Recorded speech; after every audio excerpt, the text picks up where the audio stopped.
Before I discuss anything regarding the movie itself, it is absolutely necessary to acknowledge that Cuties is extremely exploitative. This movie takes advantage of kids in a manner and to a degree we have never seen before and hopefully will never see again. The characters these young girls portray are 11 years old and are put into scenarios where the film revels in their depraved and highly inappropriate behavior. So don't expect any footage from the movie to appear in this video from here on out. I don't want to have to see that shit a second time. Here, have some sweaty Siege gameplay to wash away the taste of underage girls twerking to get out of trouble with security guards. Yes, that is a thing that happens in this movie. If you have ever heard Cuties described as criticizing the sexualization of children, bisexualizing children, then you really don't need to know any more about it.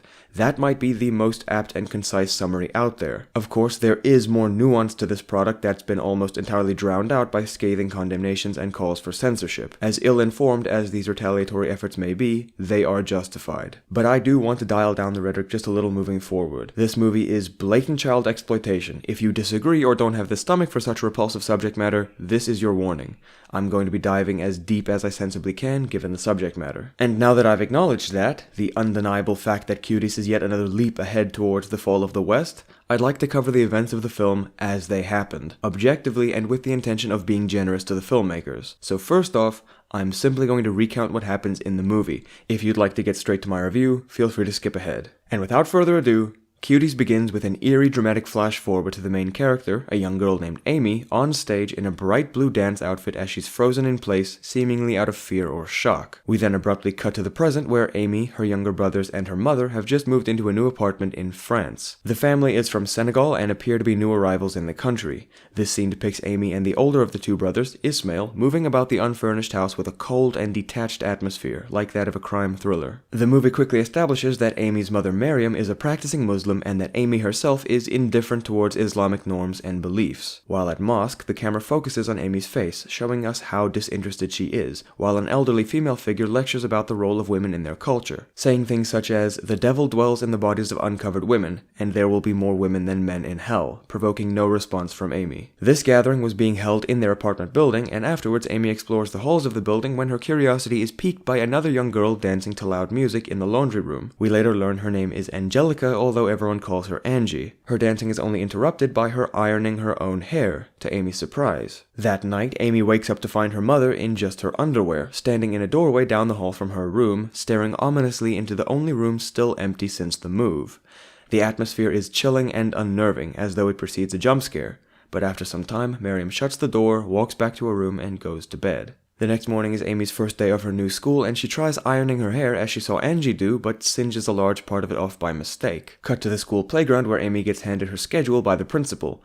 As she's loitering beside the playground, Angie, dressed in a tied-up shirt and pencil skirt, walks onto the yard and gathers students before the bell rings. They took to the yard in order to form a flash mob, one of those where they pose like mannequins, but the principal doesn't take kindly to this and breaks them up. Angie and three equally scantily clad young girls hold their ground, prompting the principal to grab one of them by the arm and take them to her office. This whole display has Amy very intrigued. At home, Amy ties up her shirt and tries dancing in Miriam's room's mirror, but is interrupted when Miriam and Auntie, an elder from the mosque, enter the room. Amy hides under the bed and overhears Miriam phone calling people to tell them that her husband has taken a second wife. Amy's father has not been seen or mentioned up until this point in the story. Miriam is unable to hold back her tears over this development, and Auntie is seemingly there for emotional support, urging Miriam to be a real woman and not let others criticize her. Later on, Amy comes across the girls from the flash mob while grocery shopping. These four girls form a dance group calling themselves the Cuties. They are dressed in bright, revealing clothing and parade around the store like wild, unruly children, making loud noises and falling over each other playfully. Amy follows them outside where she eavesdrops on one of their dancing sessions, and when they notice she's watching them, they hurl heavy profanity at her and threaten her severely. They throw a small stone right at her forehead, bruising her quite badly, and celebrate it with great excitement. Back at home, Amy puts on one of Ismail's t-shirts, which is so small for her that it looks like a crop top. Ismail demands that she take it off as not to stretch it out, but she shuts him down and insists that he keep quiet. Meanwhile, Amy's father has sent his cousin Samba ahead of him to prepare his wife's new room in the apartment. While helping Samba move equipment from his van to their apartment, Amy sees his smartphone laying on the passenger seat and steals it. The boxes that Samba brought also contain wedding garb and decorations because new wife means another wedding, which Amy is visibly uncomfortable over. Auntie and Miriam give her a thick blue dress, assuring her that she will wear it for the wedding. The next day at school, the Cuties recognize and ridicule her. They call her homeless for the way that she dresses and steal her bag only to empty its contents all over the ground.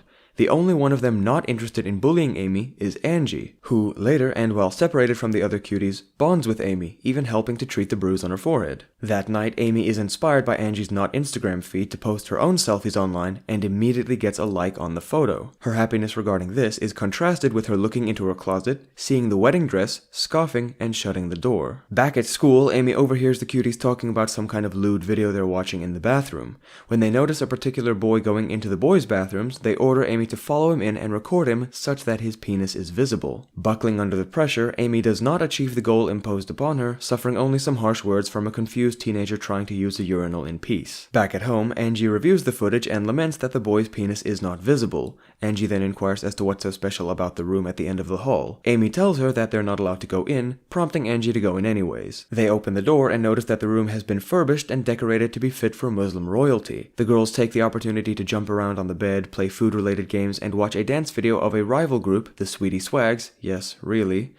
At the tail end of the video, one of the dancers raises her arms and accidentally slips a nip, which is the only explicit nudity in the whole movie. It's not clear how old the Sweetie Swags are supposed to be, but they are more than likely in their late teens. The next day, Amy joins the cuties in order to record their dance session for them. This kicks off an extended dance sequence in which the camera focuses on the girls' hips and waists, at one point showing underbun. After the sequence, the girls continue to berate Amy, calling her homeless and pointing out how flat her ass is. Cut to another mosque gathering, and Amy surreptitiously watches a music video of adult women twerking and spanking each other. While watching it, Amy's eyes light up with joy, similar to that of a drug addict or pervert who just got their fix. Afterwards, Amy sits outside the entrance and watches the women leave, paying careful attention to their asses. That night, Amy replays the cuties' dance session in the bathroom, attempting to mimic their dancing. This is the first of many solo rehearsals Amy will have, inspired by the cuties and music videos she finds online. Shortly after, Miriam is on the phone with her husband, who asks to speak to Amy. Amy takes the phone, ignores her father's request to talk to him, looks Miriam dead in the eyes, and drops the phone out the apartment window. The next day, Amy and the cuties are out at a carnival and are approached by older teenage boys who begin flirting with them. Arguably the most obnoxious of the girls, Kumba, insists on continuing flirting with the boys, but they disregard the group as little girls and walk away. The girls then try doing each other's makeup in the nearby woods, where Kumba finds a condom lying on the ground and blows it up like a balloon. The others panic and scold her for not knowing what she's doing, causing her to tear up. They take her back to Yasmin's house and scrub her mouth and tongue with soap. They then use Yasmin's laptop to go on Omegle and happen across the urinal boy from earlier. Their webcam is turned off, so they resort to using text chat to flirt with him, managing to make him blush. As a goof, Yasmin turns on the webcam just as Angie takes it to type something. The first thing that urinal boy sees is Angie's embarrassed face and tells her to go play with dolls. The following day at school, Angie insists that they kick Yasmin out of the group and the two girls break out into a fight. During the scuffle, Yasmin's top, which was already hanging loose, gets pulled around such that her bra is visible, but eventually the fight is broken up. Amy offers to replace Yasmin and shows off the dancing skills she's learned since having met the cuties. Many of the moves she uses to impress Angie, though, she did not learn directly from them, such as the finger in the mouth and floor humping. Angie is impressed enough with Amy's dancing that she forwards the idea of her replacing Yasmin to the group. What follows is an extended musical number in which Amy introduces more sexualized moves into their dance routines. During this scene, the girls twerk and spank each other while the camera repeatedly fixates on their hips and waists. Later on, Angie and Amy have a heart-to-heart where Angie reveals how absent her parents are for spending so much time working at their restaurant, and Amy proclaims that she wishes her father would never return. Early the next morning, Auntie and Miriam wake Amy up in order to teach her how to prepare food for her father's wedding. Her disdain for these tasks is amplified by the fact that the cuties are auditioning for a dance contest at 10 o'clock that morning. In between tasks, Amy goes into her room to change for the audition and notices the blue dress is inexplicably bleeding. Amy abruptly abandons Auntie and the preparations, but still misses the audition, and so resorts to watching the others dance from outside. When she gets back to the apartment, Auntie mistakenly thinks that the whole reason she ran away was because she had her period. This is because, as Amy entered the apartment, blood became visible through her pants. Auntie then lectures Amy about becoming a woman, saying that when she was barely older than Amy, she was married to an older man. At the wedding, she was dressed in all-white garb, and the groom presented her to his family. Auntie gives this speech optimistically and wishes the same future for Amy. At school the next day, the cuties aggressively berate Amy for missing the audition. Amy stands up for herself, only caring in the slightest what Angie thinks of her. She pleads her case, and Angie believes her. While waiting for the results of their audition, the girls sneak into a laser tag arena and pretend shoot each other. They make finger guns, writhe around on the floor while playing dead, and lay over each other until a security guard escorts them out of the arena and tells them that he'll have to call their parents. They try try to leave, he grabs one of their arms, they accuse him of being a pervert, and a second security guard, apparently the first one's superior, arrives. The girls plead to be let go so that they aren't disqualified from their dance competition and begin twerking to prove what they're saying. The second security guard enjoys their display and so lets them go. The girls have gotten the results back and have been accepted into the competition. They celebrate by filming themselves doing a dance number on a stairway and posting it to Not Instagram. This is the third prominent dance sequence in the movie and is significantly more sexual than the first two, with the camera focusing on one of the girl's crotches as she does a standing splits. Whereas Amy was once close with her brother Ismail, the social media fame she's accumulated has led her to dismiss and ignore him, forsaking the most basic interactions they once enjoyed for watching the like counter go up on her dance videos. Amy arrives at school the next day as though she's a new person, having changed her hair and clothes to fit in perfectly with the cuties. The girls then notice Urinal Boy getting an awful lot of attention from the Sweetie Swags, one of whom throws her drink in the cuties' direction. Amy launches into a catfight with the antagonistic young lady and the fight results in Amy getting pantsed, exposing her underwear to the immediate crowd who has long been recording the fight. Back at home, Amy opens her closet to see the blue dress bulging at the stomach and breasts, ambiguously. I don't mean for this to sound humorous, it's clearly a metaphor for something, I just can't tell what. The whole reason Amy went home appears to be so that she could steal money from her mother in order to take the cuties on a gleeful shopping spree. Miriam questions where Ismail got the new toy drone he's been playing with and the cat is let out of the bag. At dinner, Miriam is so distressed by what Amy has turned into that she faints. Samba reappears to tell Amy that her mother is being tended to and should be fine. Amy, forgetting where her phone came from, pulls it out and Samba reacts angrily, demanding it back. She then tries and fails to seduce Samba to escape punishment but ends up having to lock herself in the bathroom to keep the phone. She then drops her pants, takes a photo of her bare crotch and posts it online before giving Samba his phone back. In class the next day, one of Amy's classmates spanks her, calls her a slut for having posted that photo, and she retaliates by stabbing him with a pen. Miriam takes her daughter's change of persona so badly that she threatens to kill Amy. Auntie calms her down, and that night, the two women perform a ritual in which they throw cold water on Amy's partially clothed body. While her teeth chatter and her body convulses, Amy begins dancing. The chanting music drowns out as we see Amy invest herself more and more into the dance, dropping to her knees and twerking with no sound but a low-frequency buzz in the background. The next day, when the cuties are supposed to be rehearsing for the competition, the others chastise Amy for posting that photo, claiming that it ruins their image. They argue that just because she's a stripper does not mean that they are, and they insist that they do not want to be identified as sluts. Despite showing up to their usual training grounds, the girls do not want to rehearse with Amy and just leave. Miriam gets an imam to take a look at Amy and after praying for her, assures Miriam that there is no devil or evil spirit present in Amy.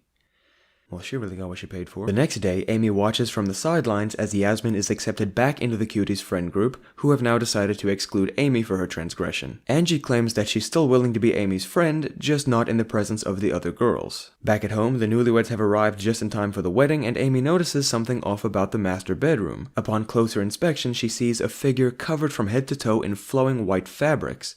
The atmosphere is tense and unnerving as the mysterious figure has a ghastly quality about it, distressing Amy so much that she runs away in fear, messing gold and confetti all over herself on the way out. Amy goes back to the usual rehearsal spot and grabs a plastic bag that she's stashed away at some point off screen, containing her costume for the dance contest. Fully dressed and made up for the competition, she waits around a corner for Yasmin to pass and then pushes her into a canal where she begins to drown. Amy refrains from helping Yasmin, watching as she struggles to stay above water, when a boy appears out of nowhere for Yasmin to grab hold of. With her out of the way, Amy confronts the cuties backstage at the competition as they're called on to perform. On the fly and with little to no alternative, the cuties accept Amy's return, saying that she's better than Yasmin anyway. And what follows is the most sexualized dance sequence in the whole film, the culmination of everything that has preceded it, where the girls combine twerking, spanking, and all manner of moves I can't begin to name, to the displeasure of the audience and judges. There is one guy in the crowd having a blast though, I feel like I need to mention that. Before they can finish their routine, Amy sees golden confetti fall through the air and freezes in place while the others continue dancing. The confetti shocks Amy to the point that she runs off stage in tears. When she shows up back at the apartment, still dressed in her dance costume,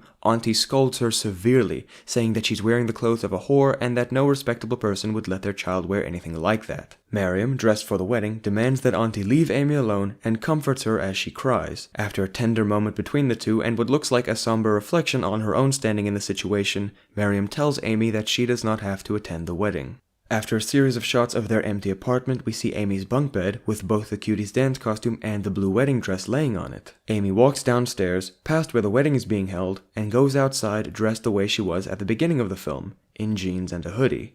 She meets a group of girls playing jump rope on the sidewalk and joins them as the score starts to overshadow all other sound. The movie ends as we see Amy jumping higher and higher into the air with a smile on her face. And that concludes the plot summary of Cuties. I tried to be as impartial and descriptive as possible, so you're more than welcome to use this information to draw your own conclusions about the movie and its significance in the world today or whatever. But now comes my review/analysis of this monstrosity.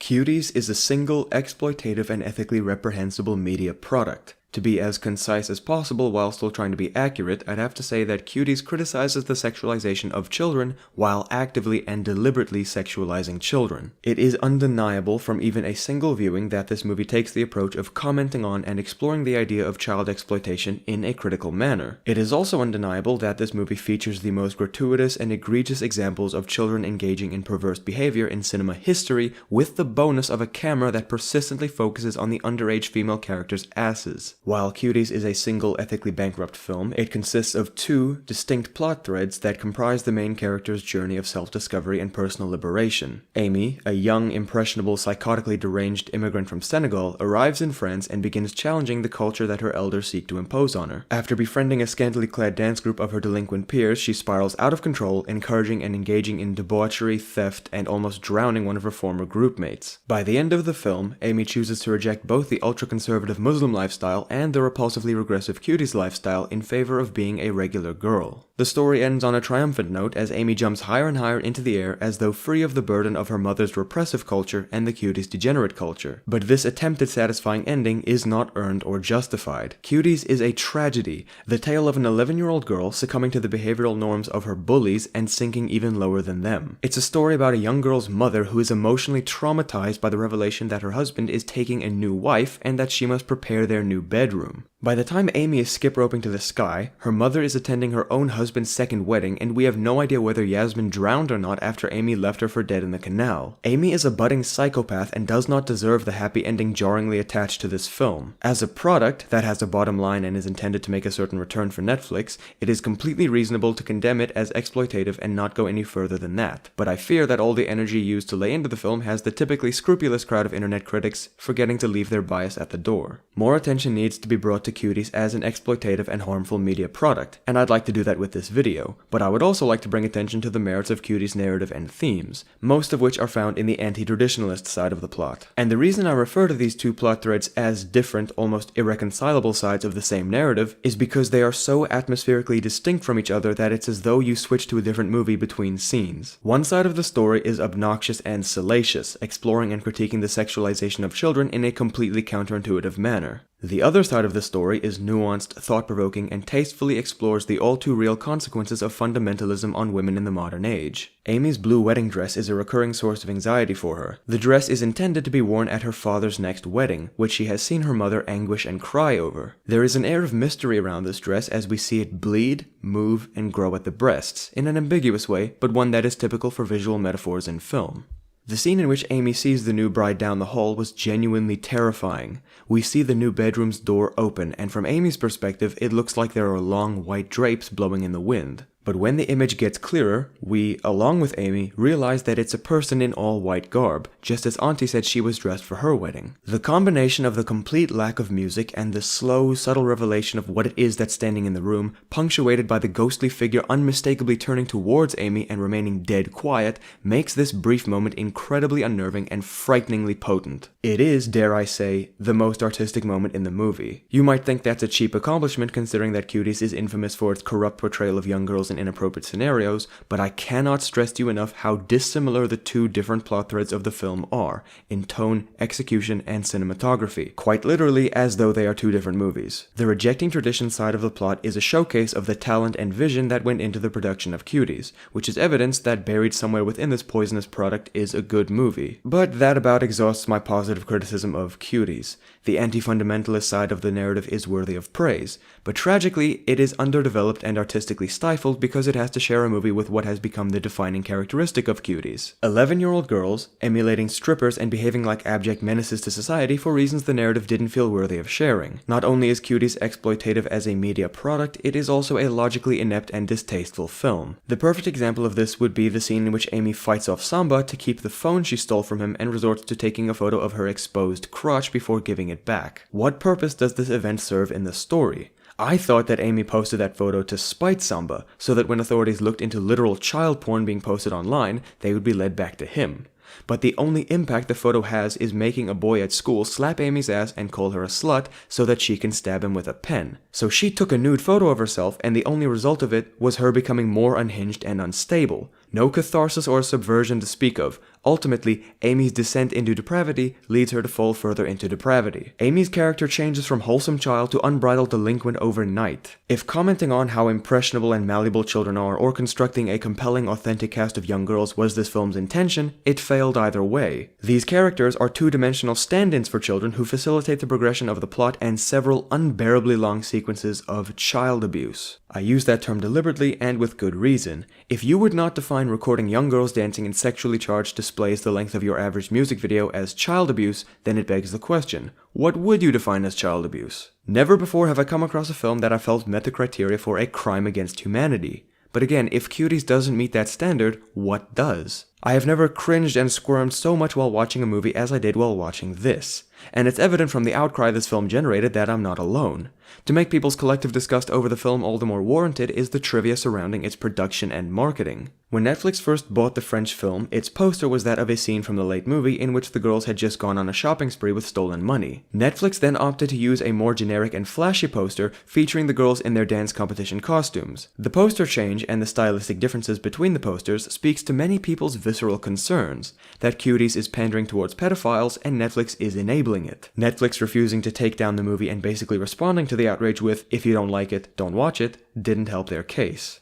Cuties did win a directing award at the Sundance Film Festival, and one of the founders of Sundance is a convicted child abuser, so the connections between Cuties, Netflix, and child sexual exploitation are clear, if admittedly somewhat indirect. What is overwhelmingly conspicuous about the movie's production is that over the course of 6 months, 650 young girls auditioned before the filmmakers found their ideal Amy, and allegedly they had a child therapist on set during filming. The necessity for either a therapist for the production of this movie or 650 auditions must be brought into question. At what point does it seem reasonable to admit that what they were doing was morally dubious? You're more than welcome to defend Cuties on what few artistic merits it has to offer, but if you're going to take the time and energy to analyze this movie and be charitable with criticism, you cannot reasonably ignore the absurd amount of girls who auditioned, Netflix's indefensible marketing tactics, or the repeated gratuitous camera angles that focus and linger on the underage characters' hips and waists. This film, whether or not it was by design, caters to a very specific fringe group of, how should I put it, scum. If Cuties and the production thereof does not qualify as child abuse, then what does? A child's brain is underdeveloped such that they do not have the capacity to understand or consent to sex or sexual acts. In the case of Cuties, what happened to these girls would qualify as the commercial sexual exploitation of children, or CSEC for short. I'm sure Netflix and the filmmakers are making use of whatever legal loopholes they can latch onto to avoid having Cuties labeled as CSEC,